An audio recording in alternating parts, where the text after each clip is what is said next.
नमस्कार। यो हो समाचारमा स्वागत छ। म शारदा थापा। म विक्रम श्रेष्ठ। सुरु गरौँ अहिलेसम्मका प्रमुख समाचारबाट।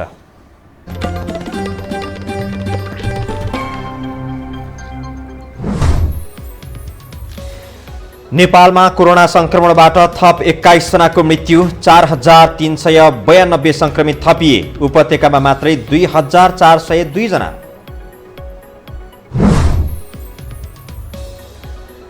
नौ अर्ब भ्रष्टाचारबारे पूर्व प्रधानमन्त्री भट्टराईको अभिव्यक्ति पेचिलो बन्दै आरोप प्रमाणित गर्न प्रधानमन्त्री ओलीको चुनौती।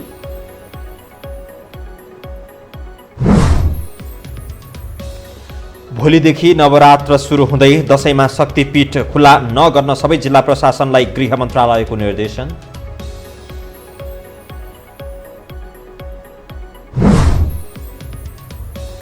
विश्वभर मृत्यु हुने कोरोना संक्रमितको संख्या 11 लाख नाघ्यो। 3,92 भन्दा बढी संक्रमित, 2,94 निको भए।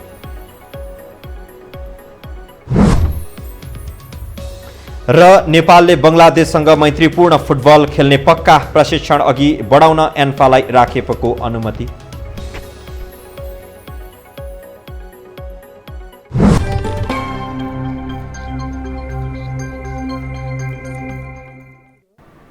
अब समाचार विस्तारमा। पछिल्लो 24 घण्टामा कोरोना संक्रमणबाट नेपालमा थप 21 जनाको मृत्यु भएको छ। यो सँगै नेपालमा संक्रमणबाट मृत्यु हुनेको संख्या 715 पुगेको स्वास्थ्य तथा जनसङ्ख्या मन्त्रालयका प्रवक्ता डाक्टर जागेश्वर गौतमले जानकारी दिनुभयो। यस्तै पछिल्लो 24 घण्टामा थप 4392 जनामा संक्रमण पुष्टि भएको छ।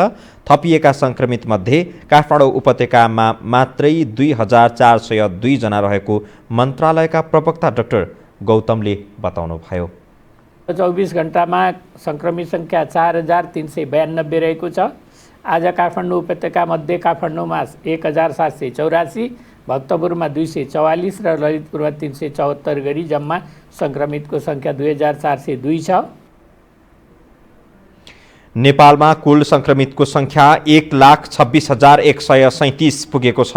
उनीहरूमध्ये 715 जनाको मृत्यु भएको छ भने अहिलेसम्म 88,040 संक्रमण मुक्त भएका छन्। पछिल्लो 24 घण्टामा 3,522 संक्रमण मुक्त भएका छन्। देशभर 37,382 सक्रिय संक्रमित रहेका छन्।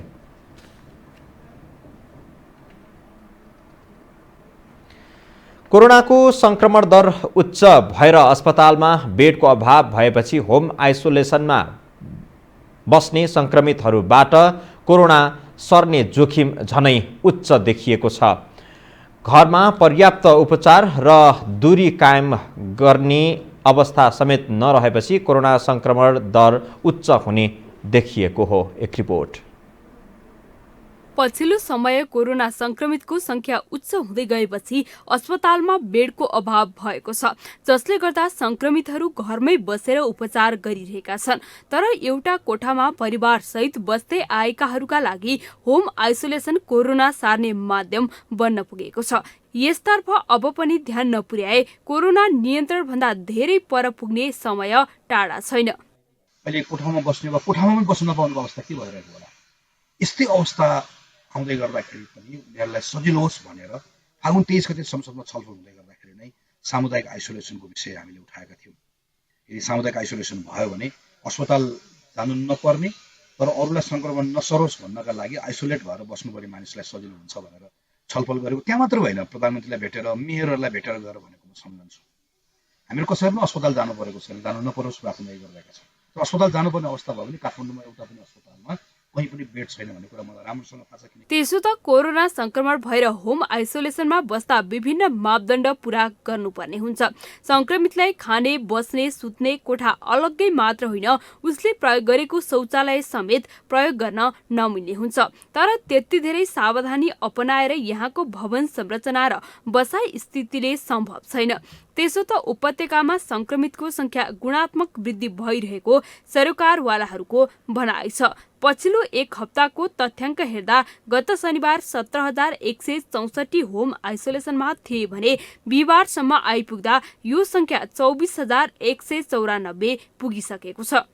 यसै गरी होम आइसोलेसनमा रहनुभएका व्यक्तिहरूको संख्या प्रदेश 1 मा 4,042, प्रदेश 2 मा 641, बागमती प्रदेशमा 15,228, गण्डकी प्रदेशमा 842, लुम्बिनी प्रदेशमा 2,117, कर्णाली प्रदेशमा 643, सुदूरपश्चिम प्रदेशमा 681 जना गरी जम्मा 24,194 हुनुहुन्छ। पछिल्लो समय होम आइसोलेसनमा उपचार गराउने मध्ये 65% उपत्यका भित्रकै रहेका छन्, जसले गर्दा उपत्यकामा जोखिमसँगै संक्रमण फैलिने देखिएको छ। त्यसमाथि यातायात, बजार लगायतका सार्वजनिक स्थलमा मानिसहरूको भिडभाड थप बढ्दो क्रममा रहेकाले काठमाडौँ उपत्यका जोखिमको झन ठुल्ठुला भड्खालोमा फस्दै गएको देखिन्छ। यो टेलिभिजनका लागि कान्ति नेउपानेको रिपोर्ट। अब बाँकी समाचार प्रसङ्ग। प्रधानमन्त्री केपी शर्मा ओलीले पूर्व प्रधानमन्त्री डाक्टर बाबुराम भट्टराईलाई आफूहरूले 9 अर्ब बाँडेर खाएको आरोप प्रमाणित गर्न चुनौती दिनुभएको छ। भट्टराईले 3 नेताहरू मिलेर अरबौं खाएको प्रमाण आफूसँग भएको बताएपछि प्रधानमन्त्री ओलीले उक्त आरोप निराधार भएको बताउनु भएको हो। शुक्रबार 65औं प्रहरी दिवसको अवसरमा आयोजित कार्यक्रममा प्रधानमन्त्री ओलीले पनि भट्टराईको दाबीको खण्डन गर्दै सरकारले भ्रष्टाचार विरुद्ध शून्य सहनशीलताको नीति लिएको हुँदा आफू त्यस्ता क्रियाकलापमा संलग्न हुनै नसक्ने बताउनु भएको हो।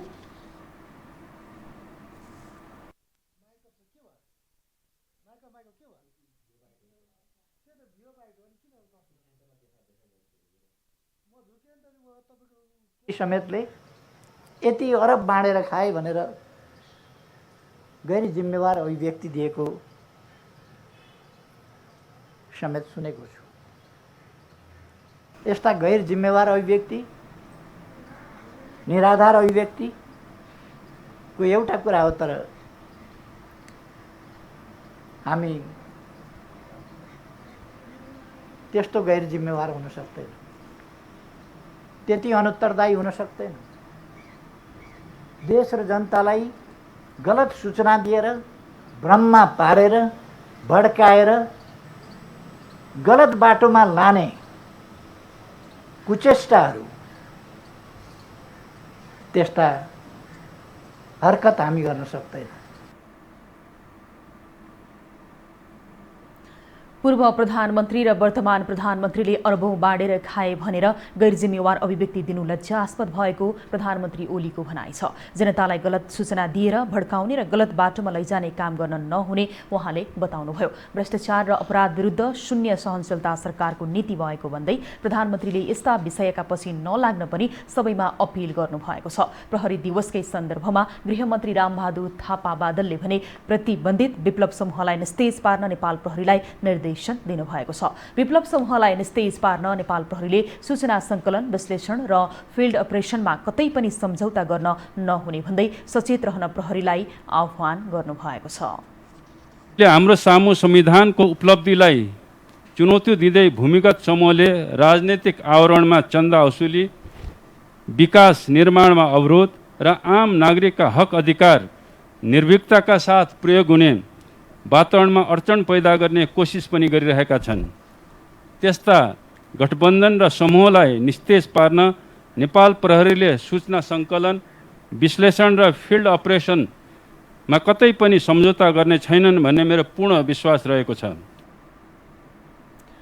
संविधानको उपलब्धिलाई चुनौती दिँदै भूमिगत समूहले राजनीतिक आवरणमा चन्दा असुली, विकास निर्माणमा अवरोध र आम नागरिकका हक अधिकार निर्भीकताका साथ प्रयोग हुने वातावरणमा अडचन पैदा गर्ने कोसिस गरिरहेको मन्त्री थापाको दाबी छ। बुढीगण्डकी जलविद्युत आयोजनामा शीर्ष 3 नेताद्वारा 9 अर्ब भ्रष्टाचार भएको भन्ने पूर्व प्रधानमन्त्री डाक्टर बाबुराम भट्टराईको अभिव्यक्ति नेपाली राजनीतिक वृत्तमा उत्कर्ष समय छ। उक्त अभिव्यक्तिमा नेपाली कांग्रेस, नेकपा र प्रधानमन्त्री केपी शर्मा ओली स्वयंले झुटो भन्दै जवाफ फर्काइसकेका छन्। अब के गर्लान् डाक्टर बाबुराम भट्टराई? एक रिपोर्ट। बहुचर्चित विवादित बुढीगण्डकी जलविद्युत आयोजनाको 9 अर्ब रुपियाँ शेरबहादुर देउवा, पुष्पकमल दाहाल र केपी शर्मा ओलीले भ्रष्टाचार गरी बाँडीचुँडी खाएको पूर्व प्रधानमन्त्री डाक्टर बाबुराम भट्टराईले आरोप लगाए। आरोप मात्र होइन, त्यसको सम्पूर्ण प्रमाण आफूसँग रहेको उद्घोष समेत गरे। गत हप्ता आफू निर्वाचित भूमि गोर्खामा पुगेर भट्टराईले सार्वजनिक कार्यक्रममा निर्भीक रूपमा यस्तो अभिव्यक्ति दिएपछि नेपाली राजनीतिमा ससानो भूकम्प गएको छ। भट्टराईको यो अभिव्यक्ति लगतै पार्टी सभापति शेरबहादुर देउवामाथि भ्रष्टाचारको प्रश्न तेर्सिएपछि नेपाली कांग्रेसले वक्तव्य नै जारी गरेर आरोप पुष्टि गर्न भट्टराईमाथि खुला चुनौती दिएको छ। असोज 25 गते कांग्रेसले विज्ञप्ति जारी गर्यो। 3 दिनपछि असोज 28 गते विज्ञप्ति जारी गर्दै नेकपा प्रवक्ताले पनि आरोप पुष्टि गर्न नभए क्षमा याचना गर्न भट्टराईलाई लिखित सार्वजनिक रूपमा चुनौती दिए। कांग्रेसको विज्ञप्तिमा मौन बसेका भट्टराईले नेकपा प्रवक्ता नारायण काजी श्रेष्ठको विज्ञप्तिमा भने ताततै जवाफ फर्काए।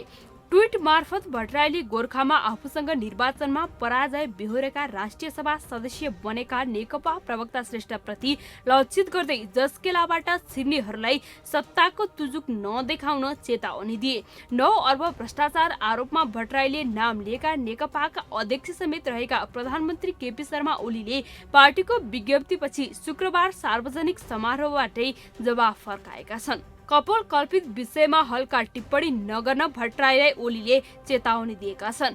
भट्टराईको गैर जिम्मेवार अभिव्यक्ति निराधार रहेको ओलीको दाबी छ। पूर्व प्रधानमन्त्री वर्तमान प्रधानमन्त्री समेतले यति अरब बाँडेर खाए भनेर गैर जिम्मेवार अभिव्यक्ति दिएको समेत सुनेको छु। यस्ता गैर जिम्मेवार अभिव्यक्ति, निराधार अभिव्यक्ति को एउटा कुरा हो, तर हामी त्यस्तो गैर जिम्मेवार हुन सक्दैन, त्यति अनुत्तरदायी हुन सक्दैन। देश र जनतालाई गलत सूचना दिएर, भ्रममा पारेर, भड्काएर, गलत बाटोमा लाने कुचेष्टाहरू, त्यस्ता हरकत हामी गर्न सक्दैन। यस लगतै भट्टराईले अर्को ट्वीट गर्दै ओलीलाई प्रतिप्रश्न गरेका छन्। भ्रष्टाचारप्रति साँच्चै शून्य सहनशीलता हो भने बुढीगण्डकी लगायतका ठूला भ्रष्टाचार प्रकरणको उच्चस्तरीय र निष्पक्ष छानबिन गर्न कसले रोकेको हो त? उनको प्रश्न छ। साथै पूर्व प्रधानमन्त्री जस्तो गरिमामय पदमा आसीन भइसकेका देशका एक बौद्धिक व्यक्तिले बिना प्रमाण पूर्व प्रधानमन्त्री द्वय र बहालवाला प्रधानमन्त्रीमाथि गम्भीर आरोप लगाएनन् होला भन्ने आम बुझाइ छ। त्यस्तो भ्रष्टाचार भएको प्रमाणै भएको मान्छेले त अख्तियार अथवा अरूमा गएर उजुरी हाल्न त एउटा बाटो त मार्ग प्रशस्त छ। र इभन यो भ्रष्टाचारको लागि चाहिँ अनुसन्धान गर्ने निकाय नै अख्तियार दुरुपयोग अनुसन्धान आयोग छ। यदि त्यहाँ नभएको सिलसिलामा सर्वोच्चमा जाने अरू बाटाहरू छन् होइन। यी धेरै बाटोहरू हुँदै के छ भने बाबुराम भट्टराई पूर्व प्रधानमन्त्रीले विषय उठाउनु हुँदैछ। के छ भने सरकारको साख गिराएर आफ्नो अहिले त सबै अन्तर्द्वन्द्वभित्र छ कम्युनिस्ट पार्टीहरू। यद्यपि भट्टराईको त्यो सङ्गीन अभिव्यक्तिलाई नेकपा कांग्रेस र प्रधानमन्त्री ओलीले हलुका रूपमा भने नलिएको देखिएको छ। अब भट्टराईले ओठे जवाफ फर्काउनु भन्दा पनि पूर्व स्वघोषित प्रमाणहरू सार्वजनिक गर्ने र कानुनी कठघरामा जानै पर्ने देखिन्छ। के यो अदम्य साहस भट्टराईसँग होला? हामीसँग समाचार अझै बाँकी छन्, अहिलेलाई विश्राम।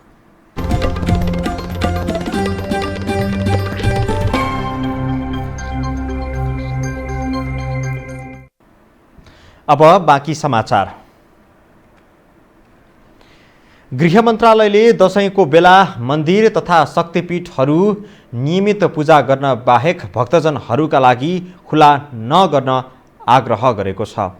मन्त्रालयका प्रवक्ता चक्रबहादुर बुढाले मन्दिर तथा शक्तिपीठहरूमा भिडभाड हुँदा कोभिड-19 संक्रमणको जोखिम झनै बढ्ने भएकाले श्रद्धालु भक्तजनहरूका लागि रोक लगाइएको बताउनुभयो। सोमबारे निरीक्षण र कार्यान्वयनका लागि 77 वटै जिल्ला प्रशासन कार्यालयलाई गृहले निर्देशन समेत दिएको छ।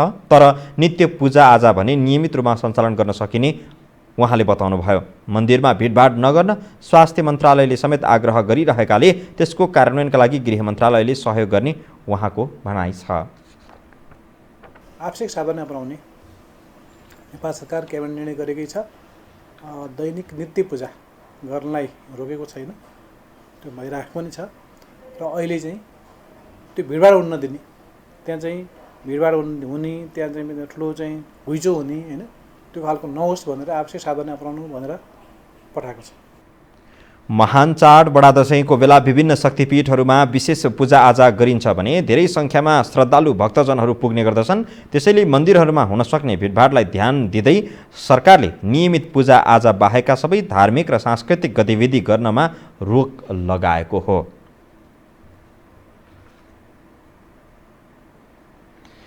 कोरोना संक्रमण नियन्त्रण गर्नका लागि सरकार गम्भीर नभएको भन्दै प्रमुख प्रतिपक्षी दल नेपाली काङ्ग्रेसले आन्दोलन गर्ने भएको छ। काङ्ग्रेस सभापति शेरबहादुर देउवाले सरकार कोरोना रोकथाम तथा नियन्त्रणका लागि गम्भीर नभएकाले दशैं लगत्तै विरोधका औपचारिक कार्यक्रम घोषणा गरी आन्दोलन गर्ने बताउनु भएको हो। काङ्ग्रेसले गठन गरेको कोभिड-19 सम्बन्धी अनुगमन समितिले तयार पारेको प्रतिवेदन बुझेपछि सभापति देउवाले दशैं लगत्तै संसदभित्र र बाहिर देशैभर सशक्त विरोध कार्यक्रम गर्ने बताउनु भएको हो। सरकार संक्रमण रोकथाम तथा नियन्त्रणका लागि काम गर्न भन्दा पनि भ्रष्टाचार गर्नमा तल्लीन रहेको सभापति देउवाको भनाइ छ। नेपाली काङ्ग्रेसका सहमहामन्त्री एवं कोभिड-19 अनुगमन समितिका संयोजक प्रकाश शरण महतले सरकार नागरिकको स्वास्थ्य सुरक्षा र दैनिक जीवनमा परेको आर्थिक सामाजिक कठिनाइप्रति संवेदनशील नभएको बताउनुभयो। काङ्ग्रेसद्वारा गठित अनुगमन समितिले कोभिड-19 संक्रमण समुदाय स्तरमा फैलदा समेत सरकार गम्भीर नबनेको निष्कर्ष निकालेको छ।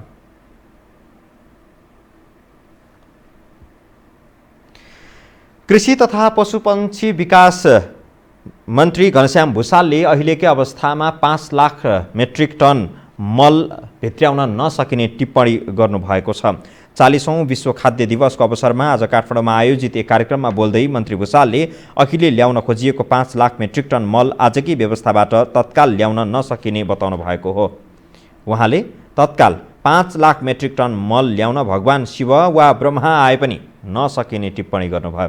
कलकत्ताको पोस्टबाट आजकै व्यवस्था र तरिकाले ल्याउने हो भने दिनदिनै एउटा डेडिकेटेड ट्रेन आउने व्यवस्था गरिनुपर्ने मन्त्री भुसालको टिप्पणी छ।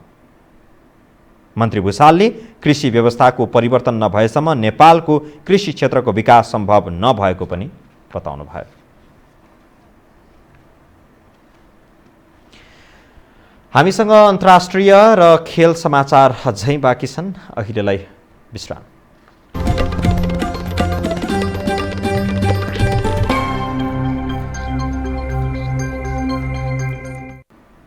विश्रामपछि स्वागत छ। अब पालो अन्तर्राष्ट्रिय समाचारको।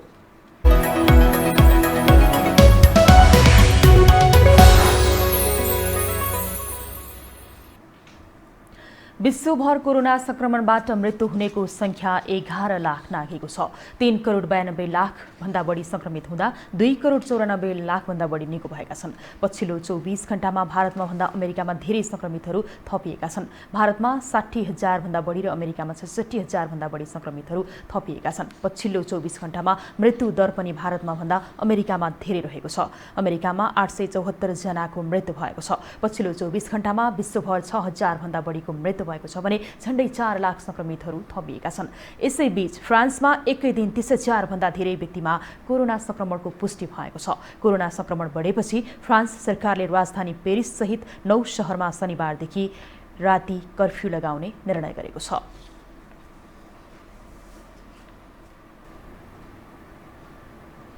अब खेल समाचार।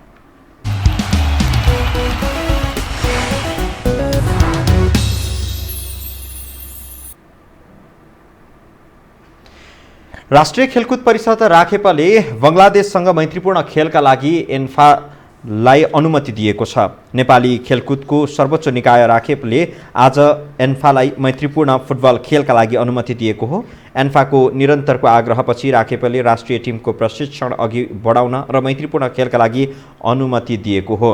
राखेपको अनुमतिसँगै नेपालले आगामी नोभेम्बरमा बङ्गलादेशसँग उसैको मैदानमा मैत्रीपूर्ण खेल खेल्नेछ। फिफाको विन्डोको मिति अनुसार नोभेम्बर 11 देखि 19 भित्र नेपालले बङ्गलादेशसँग मैत्रीपूर्ण खेल खेल्नेछ। फिफा विश्वकप छनौटको दोस्रो चरण खेलिरहेको नेपालले तयारीका लागि मैत्रीपूर्ण खेल खेल्न लागेको हो। खेल समाचारसँगै हामी यो हो समाचारको अन्त्यमा आइपुगेका छौँ। जाँदा जाँदै प्रमुख समाचार पुनः एकपटक।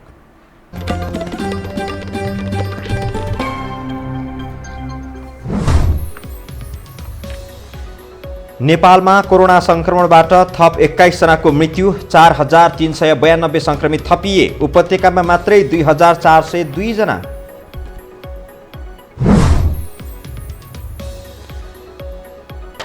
नौ अर्ब भ्रष्टाचारबारे पूर्व प्रधानमन्त्री भट्टराईको अभिव्यक्ति पेचिलो बन्दै, आरोप प्रमाणित गर्न प्रधानमन्त्री ओलीको चुनौती।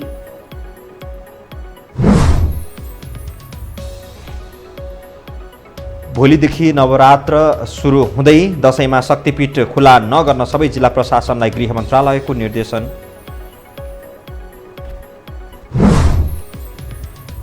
विश्वभर मृत्यु हुने कोरोना संक्रमितको संख्या 11 लाख नाघ्यो। 3,92,00,000 भन्दा बढी संक्रमित, 2,94,00,000 निको भए।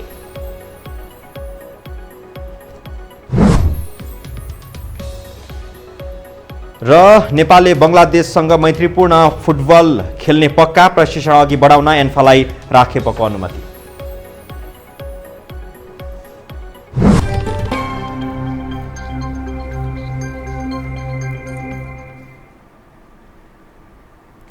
हवस् त यो हो समाचार अहिलेलाई सकियो। समाचार बुलेटिनका साथै यो हो टेलिभिजनका सम्पूर्ण कार्यक्रम yoho-television.com, yoho-खबर.com, युट्युब र फेसबुकमा पनि पढ्न र हेर्न सक्नुहुनेछ। मोबाइलमा योहो टिभी एप डाउनलोड गरी हामीलाई प्रत्यक्ष हेर्न सक्नुहुनेछ। तथ्यसहितको निष्पक्ष समाचारका लागि हेर्दै रहनुहोला यो हो टेलिभिजन। नमस्कार।